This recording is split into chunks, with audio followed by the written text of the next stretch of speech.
I actually really like the combination of suits in today's reading because I think they go well together. We often have heard, no doubt, the pentagrams, also known as pentacles, discs, coins, and other various names given depending on the deck. We often hear those aligned almost exclusively with the monetary meaning, money, and by extension, maybe work. I like to look at them more as an environmental card. Now, of course, that doesn't mean we have to go for a walk in the woods, although nothing wrong with that. But in my estimation and in my understanding and application, it has more to do with the interaction between an internal environment and the environments we find ourselves in. Work, home, various other places that we may frequent, our travels, and so on. And that gets it kind of close to a relationship suit as well, since many of our relationships, if not all of them, take place in an environment, even the one with ourself. But this suit often reminds me of the need to recall that what we do inside often has an impact, a ripple effect sort of impact on our surroundings. Now you'll notice that we have the 8 of Pentagrams, which means we probably have or have had a fairly stable and secure environment. Let's say, to start with at least, internally. And this has grown out. You'll notice the foliage on the card, indicative of growth, expansion. It's probably safe to say that we've grown and that has affected our external environments. Now that allows us a certain ability to grow in other ways. Think of Maslow's hierarchy of needs, where the physical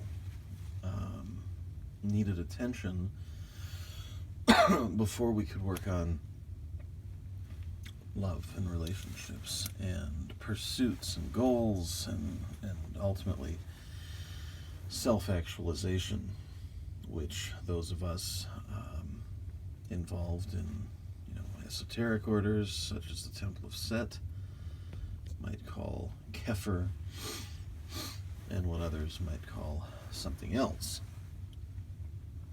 But this stability allows us to get into less certain arenas in life, our creative faculties.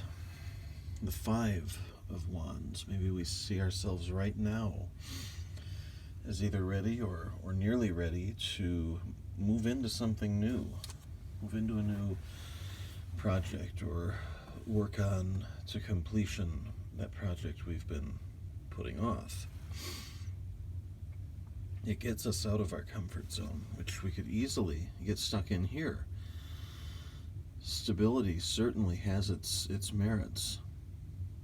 We want it, but we want it hopefully so that we can move forward, not so that we can remain stagnant and quit moving. So we find ourselves hopefully in a position of more growth. We see the green there, but with some wisdom indicated by the purple, something that we've learned hopefully and decided to apply. Now, excuse me, we see movement from the 5 to the 2, which some might view as a step backwards, and it certainly may feel that way, but try not to look at it that way. At least don't look at it as failure. If we work on something here, And it takes us back to an earlier phase, one associated, say, more with gestation or integrating what we've learned. Maybe something didn't work in this phase quite the way we had wanted or expected. And the time comes when we look at it not as a failure, but as a success in learning something that doesn't work.